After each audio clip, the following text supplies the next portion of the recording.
महाभारत का युद्ध केवल युद्ध नहीं था, बल्कि इसमें ऐसी कई सारी घटनाएं घटी हैं जो पूरी दुनिया को हिलाकर रख देती हैं। इसी युद्ध में पिता पुत्र की एक जोड़ी ने पांडवों के खेमे में कोहराम मचा दिया था।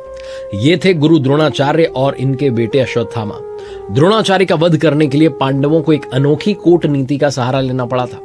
उन्होंने अश्वत्थामा की मृत्यु की झूठी खबर फैलाई ताकि द्रोणाचार्य अपने अस्त्र शस्त्र छोड़ दें और इसका फायदा पांडवों को मिल सके। इस पूरी जो घटना है इसमें छल है, धोखा है और शोक की गहरी छायाएं हैं। आइए जानते हैं इस अद्भुत कहानी को विस्तार से। गुरु द्रोणाचार्य महर्षि भारद्वाज के पुत्र थे। कहा जाता है कि उनका जन्म द्रोण, जो कि लकड़ी का एक बर्तन होता था, उस बर्तन से हुआ था। द्रोणाचार्य का पालन पोषण हुआ और वो अत्यधिक सक्षम और कुशल धनुर्धर के रूप में उभरे। धनुर्विद्या में उन्हें अद्वितीय कौशल प्राप्त था। उन्होंने पांडवों और कौरवों को धनुर्विद्या सिखाई और उनमें अर्जुन को विशेष रूप से प्रशिक्षित किया। द्रोणाचार्य चाहते थे कि अर्जुन इस विद्या में सर्वश्रेष्ठ बने। यही कारण था कि वो अर्जुन को विशेष प्रशिक्षण देते थे ताकि वो सबसे महान धनुर्धर बने।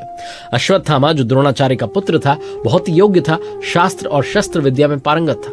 कहा जाता है कि अश्वत्थामा का जन्म महाभारत के समय एक विशेष वरदान से हुआ था। द्रोणाचार्य और उनकी पत्नी कृपि ने हिमालय पर जाकर शिवजी की तपस्या की, जिससे भगवान शिव प्रसन्न हुए और उन्हें पुत्र प्राप्ति का वरदान मिला।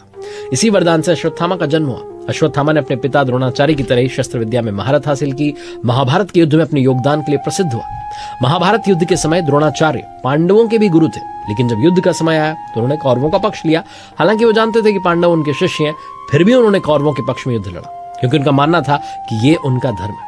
पांडवों और कौरवों के बीच में जो महायुद्ध हुआ, इसमें द्रोणाचार्य ने कई बार कौरवों की सेना को जो है उसका नेतृत्व किया, पांडवों के खिलाफ युद्ध किया। उनका नेतृत्व और युद्ध कौशल कौरवों के लिए अनमोल साबित हो रहा था। द्रोणाचार्य और अश्वत्थामा ने मिलकर पांडवों के खेमे में कोहराम मचा रखा था। उन्होंने पांडवों के कई महान योद्धाओं को परास्त किया और उन्हें हराया। चक्रव्यूह की रचना भी गुरु द्रोणाचार्य ने ही की थी, जिसे बहुत कम लोग तोड़ सकते थे। इस चक्रव्यूह का उद्देश्य था युधिष्ठिर को फंसाना, लेकिन दुर्भाग्यवश इसमें अभिमन्यु फंस गए और कौरवों ने बेरहमी से मार डाला। द्रोणाचार्य का वध करने के लिए पांडवों को एक छल का सहारा लेना पड़ा। महाभारत के युद्ध के बीच में पांडवों को लगा कि द्रोणाचार्य को हराना बहुत कठिन है, क्योंकि एक महान योद्धा है। द्रोणाचार्य के शस्त्र और अस्त्र बहुत प्रभावशाली हैं और वो युद्ध में शामिल रहेंगे तो कौरवों के पक्ष में जीत सुनिश्चित है। तो पांडवों को एक चतुर योजना बनानी पड़ी। भगवान श्री कृष्ण ने युधिष्ठिर को सलाह दी कि अश्वत्थामा की मृत्यु की झूठी खबर फैला दीजिए। युधिष्ठिर को यह विचार बहुत कठिन लगा, क्योंकि वो सत्य बोलते थे, लेकिन श्री कृष्ण ने समझाया कि यह छल पांडवों के लिए अत्यंत आवश्यक है। पांडवों ने अश्वत्थामा नाम के एक हाथी को मार दिया, जो कि गुरु द्रोण के बेटे का ही हमनाम था। फिर युधिष्ठिर ने खबर फैला दी कि अश्वत्थामा मारा गया। यह खबर द्रोणाचार्य के पास पहुंची। युद्ध के शोर में जब उन्होंने सुना कि अश्वत्थामा मारा गया तो गहरे शोक में डूब गए। उनका सारा ध्यान युद्ध से हटकर अपने बेटे की मृत्यु के दुख में समाहित हो गया। दुख में और गम में डूबे थे। गुरु द्रोण ने अपने सभी अस्त्र और शस्त्र त्याग दिए। इस मौके का फायदा पांडवों के पक्ष के नायक धृष्टद्युम्न ने उठाया और द्रोणाचार्य का सिर काटकर उनका वध कर दिया। द्रोणाचार्य का वध पांडवों के लिए बड़ी जीत था, लेकिन उनके बेटे अश्वत्थामा के लिए सबसे बड़ा शोक था। अपने पिता की मृत्यु की खबर सुनकर वो पूरी तरीके से पागल हो गया, आग बबूला हो गया, प्रतिशोध की भावना से भर गया। पिता की मृत्यु के बाद अश्वत्थामा ने युद्ध के बाद पांडवों के खेमे में घुसकर तबाही मचाई। वो उन रातों में पांडवों के शिविर में घुसा जब पांडव और उनके सहयोगी सो रहे थे। उसने द्रौपदी के 5 पुत्रों का वध किया और साथ में धृष्टद्युम्न का भी वध कर दिया। यह हत्या एक घातक प्रतिशोध था, जिसने पांडवों को गहरे शोक में डाल दिया।